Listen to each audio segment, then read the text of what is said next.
Thinking about going to the OC Fair but worried about accessibility? I did too, and I could barely find any useful info online. So I decided to check it out myself and share what I learned about navigating the fair with disabilities. The fairgrounds themselves are pretty flat, but I did run into some drainage dips where my wheels got stuck. The gates, exhibit halls, restrooms, and vendor areas are wheelchair accessible.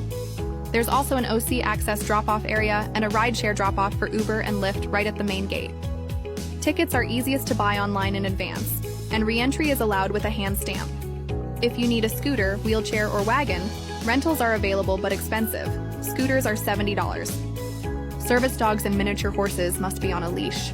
Most restrooms are in permanent buildings and include accessible stalls. The most recently renovated ones are in the livestock area, Park Plaza, the courtyard, and the bigger exhibit halls. Accessible parking is available near entrances. It's first come, first served.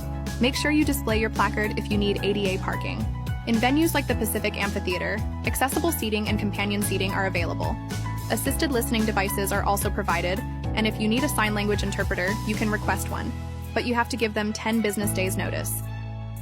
There is no ride accessibility information, and you are left to ask each individual ride about their own accommodations, which is frustrating because this would be easy information to gather in advance and publish.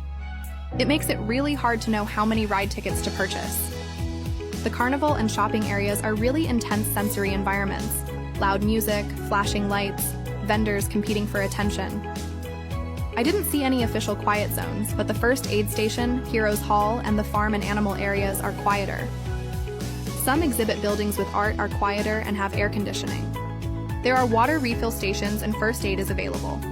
Most of the fairgrounds are wheelchair accessible, though some sections have dirt or hay floors.